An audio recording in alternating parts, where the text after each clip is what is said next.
Hey guys, welcome to my December reading wrap-up. In addition to sharing my December wrap-up, I am also going to be doing a giveaway. And the giveaway will be one of my favorite books of the month.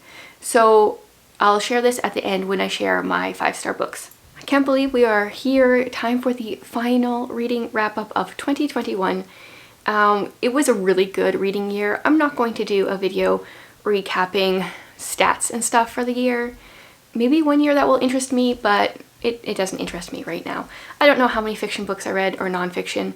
I think my Goodreads total said 207 books read for the year, or 205, somewhere around there. Way more than I want to read this next year. So December was a bit of a different reading month for me. With Vlogmas going on, I was so busy filming and editing videos, I did not have nearly as much time to read. And then I got sick, like the stomach virus, and then a head cold like right after, and I was out for like a week. And part of that time I could read, but part of it I just felt too sick to even read. And yeah, so it's a very different reading month this month. Something that I am trying to do in this new year and have been trying to do for like the last 2-ish weeks is get better with tracking my reading on Goodreads. So I have a physical reading journal. I have a printable that you can purchase the reading journal, but I really want to get better with Goodreads, and I've struggled with it over the years. I've been using Goodreads, I think, since 2011, and some years a little better than others, but usually I just go on and like I put in all the books I read for like the last 3 months, but I'm trying to stay up to date with it. I'm still not going to be writing reviews on there because I want to do this right after I read books, and I often don't quite have my thoughts figured out, and I really don't like writing reviews, I've realized. But I will put my Goodreads link in the description in case you want to follow me there. My username is now Chantel Reads All Day, so it should be easy to find. Yeah, okay, so one thing I started doing last month is sharing the books I'm currently reading because I'm trying to do better with being okay with carrying books over and not having to finish books right at the end of the month. So I am still reading Oathbringer. Jared has stolen the physical copy. He is rereading the series, so I don't have that with me. That one is like, what, 1,200 pages or something crazy like that. I'm actually listening to it on audio. I've been listening to it as I drive the little guy to visits, and honestly, I don't even know if I went through like 100 pages worth of listening this month because the roads were so bad so many days that I couldn't listen to a book because I was so focused on driving. And I really want to finish the series, and I enjoy it, but I never really want to pick it up. So I'm currently reading it, and we'll see where it goes from there. Other book I'm currently reading is Anne of Ingleside. Yeah, I've still only read the first 2 chapters of this. This is book 6 in the series. So I won't say any more about those books until I have them in a wrap-up. Then something different this time is I have 2 books that I started but did not finish. I'm not officially DNFing them, but they are Christmas books, so I'm not interested in reading them now, but maybe I'll pick them up next winter. The first one is, that's a big glare, The Afterlife of Holly Chase. I've actually heard really good things about this. The first few pages didn't catch my interest. Maybe I'll give it another try next year. And then also a Wells and Wong mystery, Mistletoe and Murder. This is a middle grade murder mystery, and I actually think I would be better off, because I think this is book 4 or 5 in the series, reading the other books first and then maybe trying this one next Christmas. So they're not officially DNFs. I don't think I even have them in my Goodreads. Maybe I'll put them in there as want to read. Trying to use that a little bit better. Then I have a stack of DNFs. I was really in the mood for thrillers at the end of the month, but realized I can't really read very many of them, and there's so many thrillers have things that I can handle a little bit of, but too much is just too much. So actually this one, the first 2 that I DNF'd are not thrillers.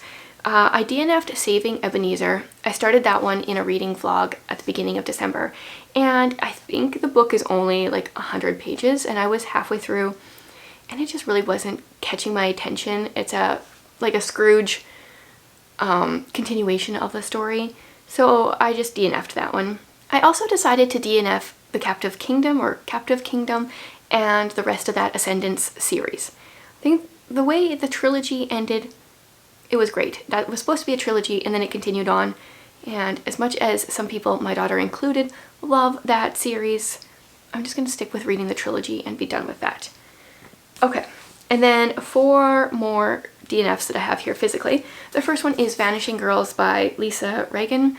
Yeah, I didn't get very far into this. I was curious to know if I would like this Detective Josie Quinn thriller series because I often see them on Book Outlet, and there were a few red flags, and then like very, very early on, like I don't think I even got 20 pages in. She's talking to her ex and talking about how her current fiance proposed to her in bed, and I was like, no, I don't need to read that. So that one I will get rid of. Then I DNF'd A Good Girl's Guide to Murder. This book had really good, it had hope. I don't know, it had promise. But it just felt so YA to me. And for that, like, I feel like there's like 5 tropes that every YA book tries to jam in there, or 5 that are like the common ones, and this one was just trying to fit them all in there. But the storyline was really interesting because it's about a girl who is trying to prove the innocence of this student that had been accused of murdering this girl in the town, and I liked that. What I did is I read the beginning and then decided to DNF it, but then I went and I actually read the very end as well. Yeah, so I'm not going to continue this series. I feel like it had promise, but it just fell short for me. And then another thriller I DNF'd really quickly for like sexual content stuff is Friend Request by Laura Marshall. So another book that I'm going to be unhauling. And then I decided to DNF Ruth Ware's In a Dark, Dark Wood. This was on my winter TBR, and yeah, this one was kind of interesting. A girl is invited to a bachelorette party for a friend she hasn't seen since school, like 10 years or something. But once again, it was just hitting too many like different tropes that often happen in thrillers, and maybe because I had just read some other ones, I was just kind of over it. I've decided Ruth Ware is not going to be my favorite author, but I'm willing to give her books a try if I find them in a little free library, which I often do. So this one will just go to another little free library, and if I pick up more of hers, I'll try them. But I'm not willing to spend money on her books, nor am I really even willing to request them from the library. Okay, so that's a lot of books that I like started and didn't finish this month. Now we're gonna jump into books I actually finished, and 3-star is my lowest star rating because really if it's gonna be less, I just decide to quit the book. I often haven't shared all of my DNFs. It's been a tricky thing with Goodreads too. Now that I figured out you can set a separate shelf for DNF, so you can have read, currently reading, and to read, and then you can create your own shelf. So I've created a DNF shelf. I like this because you don't have to give the book a star rating, but you can put it on the DNF shelf, because I hate what I had previously been doing is giving it like a 1-star and then marking it, tagging it as a DNF. But now I can just shelve it. I'm finally learning how to use Goodreads, so maybe I will share my DNFs a little bit more. Okay, so 3 stars. I read most of this A Classic Christmas book. It has some short stories. It has A Christmas Carol, which I wasn't interested in rereading this year. And then it's got some short stories by Louisa May Alcott and L.M. Montgomery, and then a bunch of poems. So I read some short stories and some poems, and I think next year maybe I'll read more of them. My next 3-star is One by One by Ruth Ware. We are in a cold snap here. It has been like -35 without the wind even, and this was a really good time to read this book because it's set in a French mountainside avalanche thing going on. This has, and then there were nun vibes, people kind of slowly dying off. A company is having a corporate retreat, and I don't know, everyone's got like things they're hiding. They find out very early on that someone dies or goes missing. They think they die, and then someone is either murdered or commits suicide, and then someone else goes missing, someone else ends up murdered, so they're like getting picked off one by one and trying to figure it out. There is quite a bit of swearing in here, some content I don't like, but I don't know, I find that Ruth Ware writes atmosphere very well. She does that very well, and so I was kind of enjoying it for that. So it's 3 stars. It's like kind of like middle of the road, mediocre. Not really one I'm going to keep. I'm going to put this back in a little free library as well, but it was an interesting read. Then I have one single 3.5 star, and that is Hannah's Hope. This is, I think, the 4th book in the Red Glove series by Karen Kingsbury. My plan is just to read one of these a year. This was my 2nd year. And this book was predictable, kind of cheesy. What I really liked about Gideon's Gift when I wrote it is the Christian life aspect felt very natural, but in this one I feel like it was kind of an afterthought. She was like, oh yeah, right, I'm a Christian writer, I gotta like add this in there. And so I didn't really enjoy it for that reason, but it was like a sweet Christmas story at the same time. Now we are moving on to 4 stars, and I have 3 of those. We will start with this one. I have Agnes Grey. Yeah, so this is a classic from the 1850s, 40s, something like that. And I thought, because I like North and South, that I would really like this one. Well, I mean, I gave it 4 stars somehow. Maybe 3.5. I don't know. It was enjoyable. It's about a girl who becomes like a governess, and as someone that became a au pair right after high school, there were a lot of similarities, and then I became a teacher and worked with a lot of kids that were a lot like the kids that she works with, and it kind of, her personality just really rubbed me the wrong way. She was gentle and sweet, but like she just let people walk all over her, and I think it didn't help the kids that she was trying to help raise. Yeah, so it was okay. Then I did another Agatha Christie video. I tried to solve Ordeal by Innocence. I'm giving this one 4 stars once again, but I had a lot of problems with this one, especially some of the things that Agatha Christie, like the way she portrayed adoption. So in this story, a boy, he's the youngest son, he's, I don't know, like 20-ish, was accused of murdering his mother. He went to jail, all that. And then someone shows up at the door when the book starts here and says, actually, I was in the vehicle with him during the murder, so it wasn't him. And then they're trying to figure out who it was. The whole family suspects everybody. It was an interesting premise, but this boy is the youngest of, did I say 5 or 4 kids? And they're all adopted. And the way that Agatha Christie talks about adoption, like these, and I mean, this could happen to certain families for sure, but it was just like these kids didn't see each other as each other's own siblings. Like it actually said own. She was never their own mother. She was just the adopted mother. And as someone with a child that has been adopted, it like broke my heart to see that family dynamic. And then there's a doctor in here who says like, oh yeah, like genetics plays a lot into it, and these kids don't have, you know, the family genetics, so it's no wonder they're so sketchy. You know, like that idea. I didn't like that part. But the mystery part was interesting. I kind of had solved it, but then well, you can watch my video to see what I did, what my thoughts were. So there's that one. And then I read, this one was the 2021 winner for the Mystery Thriller award in Goodreads. It's The Last Thing He Told Me by Laura Dave. So yes, 4 stars. This is interesting because I wouldn't really put it down as either a mystery or a thriller. At the beginning of the book, this lady gets a note from a 12-year-old girl saying, from her husband saying, like, the only words it says is protect her. And she knows that means that she needs to protect her stepdaughter. Yeah, and then the husband disappears and is like never seen from. So the stepdaughter and this lady are trying to figure out what happened to him. And it reads kind of like a thriller, but it's never like scary like a thriller usually is. But it's also not really like a mystery because you can't really solve it yourself. So it's interesting. I enjoyed it because it didn't have a lot of the tropes that a lot of thrillers have. But yeah, the ending was really good in many ways and really sad in many ways. I feel like it's a very unique book. And then my 4.5 star, like very much same coloring here. It's definitely a bit of a theme going on. This one is my 4.5 star. This is One Little Lie by Colleen Coble. Oh shoot, I forgot my ebooks. So we'll talk about those afterwards. I write myself a note with the ebooks and then always forget. Okay, so 4.5 stars, One Little Lie. Yes, so this is the first Colleen Coble book that I've like actually really enjoyed. partly because it has cult vibes. Our main character has just become the chief of police, and she grew up in a cult with her parents and then left at the age of 15.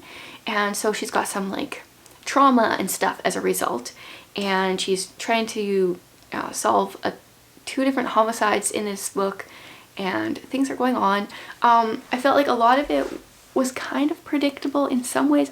I predicted some of the book and not all of it, which I enjoy not predicting all of it. The one thing I did predict, I wish it would have been a little bit more like, what? But it was obvious. Yeah, but I enjoyed it, and I do plan on continuing the series. So after One Little Lie comes Two something or other, and then I think the third book, Three something or other, just came out. Let's see. Two Reasons to Run is book 2. I'm not sure. This one feels like it might be a really good standalone. I'm not sure how it's going to be as a trilogy, or I don't know how long the series will be. Yeah, so there's that one. Okay, we'll just take a break from the number order and we will talk about the ebooks that I read, because next I have my 5 stars, but none of these made the 5-star. So my 3-star ebook that I read is The Appeal. So I talked about this one in my anticipated releases. I was already starting to read it. It's an interesting concept because the book all takes place via emails and text messages. So it's 2 lawyers trying to figure out this crime, solve this crime, and they're reading, I think it's pretty much just emails. I don't know if there's any text, maybe some text from some of the suspects or some of the people doing this in this situation. But you know from the cover of the book that a murder happens, but the murder doesn't actually take place until like 70% through the book. So the whole time you're reading these emails, you don't know what the mystery is that is going to happen. So it was interesting. It captivated me, but it wasn't amazing. And then my 3.5 is another Colleen Coble book. I tried her newest one, A Stranger's Game.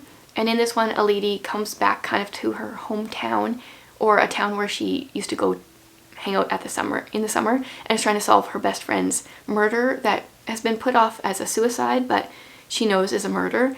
3.5 star, that might be a little generous. It was a little bit cheesy. So, right, at the beginning of the book, this is not a spoiler because this happens like right off the bat, you know. So she comes to work at this resort where her friend was working to try to solve this murder. And she's going like kind of like undercover. And her name going undercover is Tori Berg, but her real name is Victoria Bergstrom. It's like, really? That is the lamest undercover name you could come up with. Like, everyone's gonna know that. And her aunt works at the hotel. How did she not figure out that Tori Berg is Victoria Bergstrom? That one was like, that was a little annoying. Yeah, so that one was just very predictable. It was all right. And then my 4-star was Christmas Stockings. I think this was my first reading vlog of December that I read this one. So it's a story about, it's so funny, the cover just cracks me up. A woman who has 7 cats and a Christmas tree for every cat. And all her cats are named after reindeer. And they each have like a theme to their tree. But one day when she comes home from work, she notices something's kind of different about her tree, like something's missing, or sometimes like something's moved, or different things are happening. A cat is like trapped in a room that the door shouldn't have been closed, like little stuff. And everyone thinks she's just the crazy cat lady and doesn't believe her. It's not a scary story, but she's kind of creeped out because these things are happening to her. I enjoyed that one. Okay, and so for the giveaway, if you want to enter, just leave a comment below sharing which one of these 5-star books you would like to win. And then sometime before the end of January, I will pick a winner. And this is open up internationally, so anyone can enter. And then I will leave a comment reply to the winner. So make sure that you have your notifications on so that you can tell if I reply to your comment and have told you if you are the winner. Okay, so my 5 stars. This one was a reread. This is Catching Christmas by Terry Blackstock. This is like Gilmore Girl, Luke Dane vibes. Think of him as a taxi driver. I've talked about this one a lot. I was reading this in my Christmas read with me, and I think also in a reading vlog. This was, yeah, a reread, like I said, still 5 stars. I enjoy that book so much. this book was highly recommended to people. 84 Charing Cross Road by Helene Hanff. This is the story of a woman in what year does it start? 49. She is looking for a book that she can't find in New York. So she writes this bookstore in London or in England somewhere. And then this is the true correspondence that takes place over 20 years between her and a variety of people from this bookstore. Like she starts just messaging this guy who kind of like fulfills the orders, but then people are messaging her and saying, oh, just so you know, we appreciate this or that. Like she starts sending them different packages because in England they're still, struggling after the war and don't have a lot of food. So she's like sending them various food packages and all these things. I thoroughly enjoyed this. If this was a fiction story, I think I would have docked it a half star or a full star because the ending is sad, disappointing. But it's a true story, so you can't, I don't know, you can't get in the way of that. Like it is how it is. But I thoroughly enjoyed this. There was so many funny parts, like the secretary like sticking her a note in saying, don't tell him that I wrote you, but wanted to say thank you. And like Helene Hanff, she writes with such a funny, sarcastic vibe, and then the main guy that she writes to, Frank, is so like stiff and rigid, and it's just funny. I really enjoyed this. I'm going to be looking for a copy for myself for sure. And then, okay, this one, when I was finished it, I decided this is like a 5+ star book, and this is The Edge of Belonging by Amanda Cox. So this is dual timeline, which sometimes really works for me, and often I just can't get behind. But I really enjoyed this one. So we follow, back in the day, we follow a man who is homeless and comes across a baby that's been abandoned and starts to raise her as his own. And this baby like saves him because he needs something to be living for. And he meets a bunch of people along the way.